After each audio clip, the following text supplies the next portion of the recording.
Today we are going to learn about present simple. We have learned earlier that every tense has four aspects.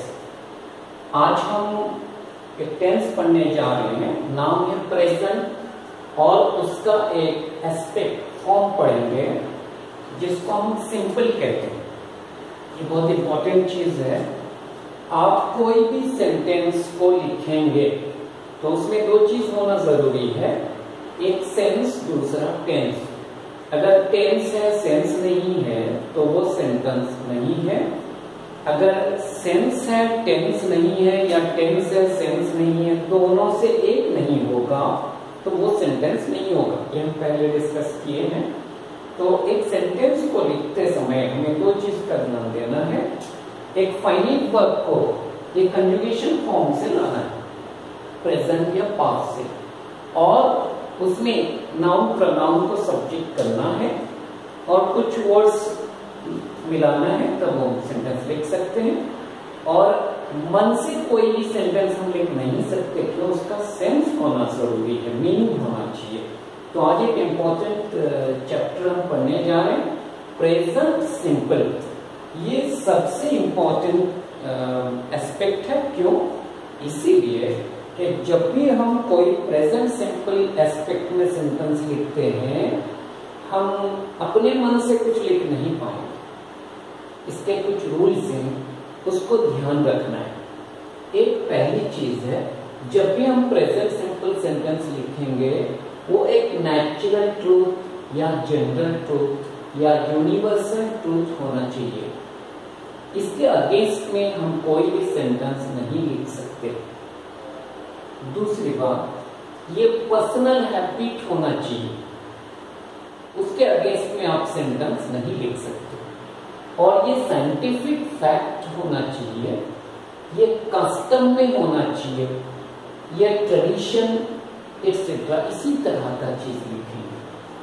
तो if you want to write any sentence in present simple, we should have to think again and again before writing the sentence whether it is connected, the sentence is connected with natural truth, general truth, universal truth, personal habit, custom, tradition, scientific fact, etc.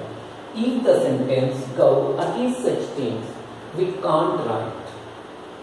अगर कोई sentence हम लिखने जा रहे हैं और ये sentence जो हम लिखेंगे वो ये सब के विरुद्ध हो रहा है, उल्टा हो रहा है, तो हम लिख नहीं सकते। जैसे natural truth, general truth, universal truth sentences कुछ हैं दुनिया में, वो सच है तो हम लिखेंगे। और पर्सनल हैबिट, मेरा हैबिट, अपना हैबिट, व्यक्तिगत अभ्यास, वो जो है आदर, वो मैं लिखूंगा। साइंटिफिक फैक्ट, ये वैज्ञानिक तथ्य जो है वो लिख सकता हूँ।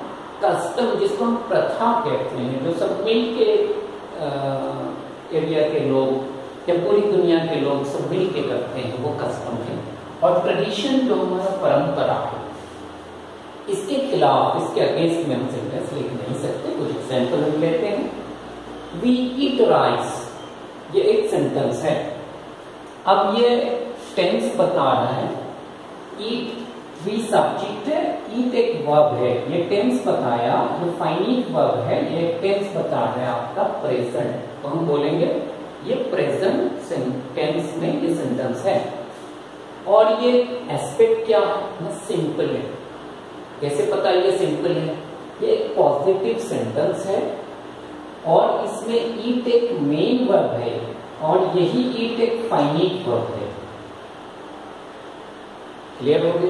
एक हम डिस्कस किए थे कि अगर हमें कोई सेंटेंस लिखना है कोई एस्पेक्ट में, तो उसमें एक प्राइमरी ऑक्सिलरी लेना जरूरी है। प्राइमरी ऑक्सिलरी तीन है, do form verb, be form verb, have form verb. इसमें एक do form verb primary auxiliary है, पर हम एफर्मेटिव में या पॉजिटिव सेंटेंस में यूज नहीं करते।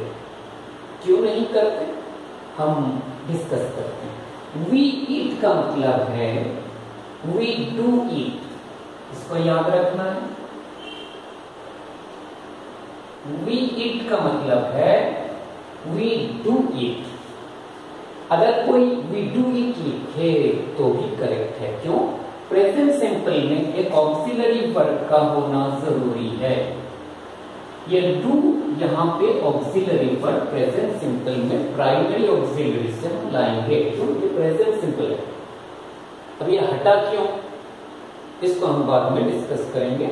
इतना बात याद रहे, वी ईट का मतलब है अगर कोई सेंटेंस में एक ही फाइनाइट वर्ब हो, वो मेन वर्ब हो, तो वो सिंपल एस्पेक्ट में लिखा जाता है। उसके पहले जस्ट एक डू ऑक्सिलरी वर्ब होता है, क्योंकि प्रेजेंट सिंपल में डू और डज ऑक्सिलरी लिखा जाता है। अब हम यहाँ पे लिखे नहीं, क्यों? ये सवाल आता है। हम प्रेजेंट सिंपल में एफर्मेटिव सेंटेंस में पॉजिटिव में प्राइमरी ऑक्सिलरी डू को यूज नहीं करते। क्यों नहीं करते?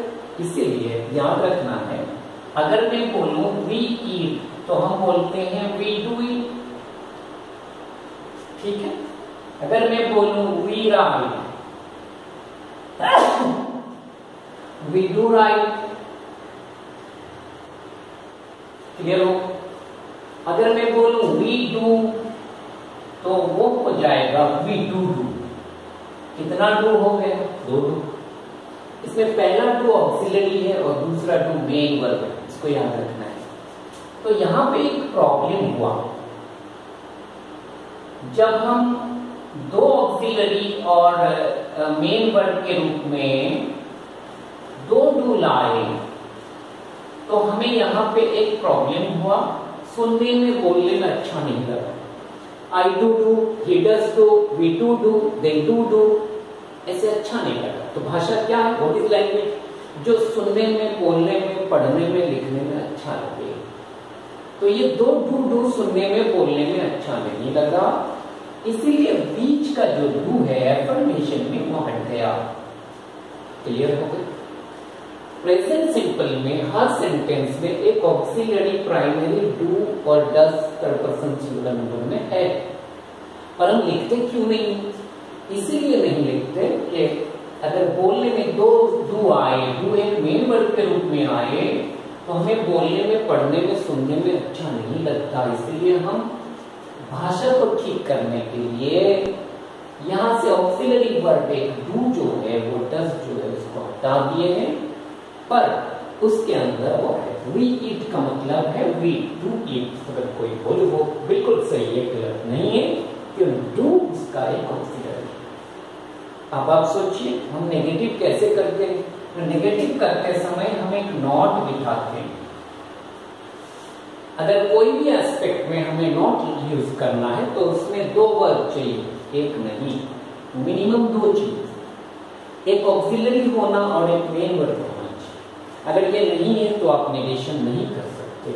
और नॉट एक ऐसा वर्ड है जो वर्ब के पहले लगता है। क्लियर? अगर मैं बोलूं we eat, we not eat, ऐसे होता है क्या? नहीं होता है। क्यों नहीं होता? हम यहाँ पे डू ऑक्सिलरी लाते हैं प्रेजेंट सिंपल में, नेगेशन में। पर अगर कोई बच्चा सवाल पूछे कि सर यहाँ पे तो डू नहीं है, अफर्मेशन में, नेगेशन में डू कैसे आया, तो यहाँ पे ये आंसर है। वी ईट का मतलब है we do eat, we write का मतलब है we do write, he writes का मतलब है ही डज राइट। अब इजी हो गया, ये दोनों के बीच में हम नॉट बिठाएंगे तो नेगेटिव हो जाएगा। क्लियर हो? बहुत इजी। अब हम आते हैं वी ईट राइस, ये नेचुरल ट्रूथ है, जनरल ट्रूथ है, यूनिवर्सल ट्रूथ है, हम इसको लिख सकते हैं प्रेजेंट सिंपल। अगर मैं बोलूं वी ईट द बाइसिकल, हम साइकिल खाते हैं, होगा क्या? नहीं। क्यों नहीं? ये नेचुरल ट्रूथ के खिलाफ है, ये ट्रूथ सच के खिलाफ है, तो ऐसा सेंटेंस हम लिख नहीं सकते। ग्रामर में वो करेक्ट होगा पर सेंस में गलत है। The sun rises in the east, ये राइजेस जो है third person singular number the sun है, इसलिए हमने ऐसे लिखा है। द सन राइजेस का मतलब है द सन डज राइज। अगर मैं बोलूं the sun rises in the west, क्या ये सही है? नहीं। क्यों नहीं? नहीं, ये जो है नेचुरल ट्रूथ, यूनिवर्सल ट्रूथ के खिलाफ है।